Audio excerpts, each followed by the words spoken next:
gudoomiyaha cusub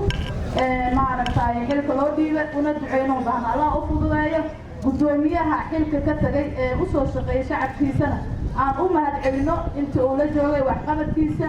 iyo dadaalka oo muujiyay aan gudoomiye aad u mahadsan tahay meeshii aad joogto meel ka fiican inuu Ilaahay ku geeyaan Ilaahay kaaga baryeena sidoo kale waxaan rabnaa in maaragtay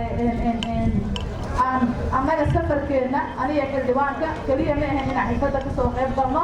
waxaan noo wehelisay in maaragtay aan dhiirigelin u sameyno shacabka degan reer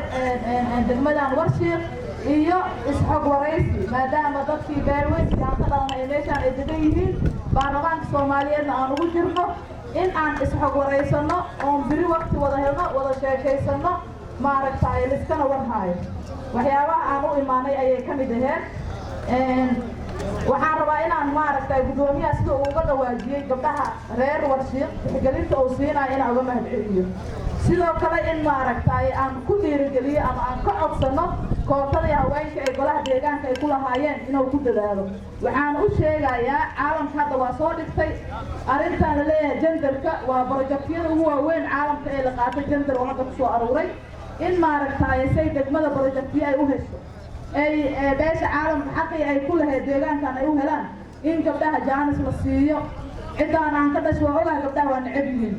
laakiin waxaa la rabaa gabdhaha faa'iidada ay leeyihiin waa la tijaabiyey waa la arkay haddana shuruudo badanaa idinkaga xiran inaad gabdhaha xil u dhiibtiin inaad gabdhaha siyaasadda ama maamulka aad ka qayb gelisiin waxaa idinkaga xiran horumarka deegaanka idinkaga xiran iyo saad projectyada ku heli lahaydeen waxaan rabaa inaan ka faa'iidaysto jaaniskan caawa gudoomiyaha waan is arki doonaa أنا هرنا وحاول هذا يوم كولا هذا من الجمهورية أحمد داعي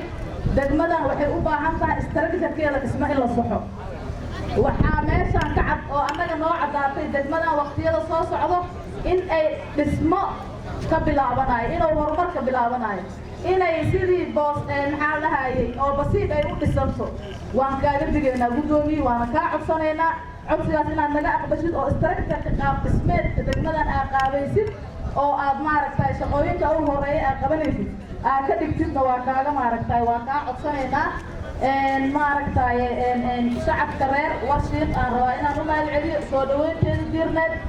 iyo maaragtay maxabeyntoodi iyo nid wanaagoodi iyo sida shacabka Soomaaliyeed meel kasta uga yimaado qabiil kasta leh dhalasho kasta leh degmadan u yimaado dalxiiska si u soo dhaweeyaan magaceena kor u qaadeen waa la sharafteen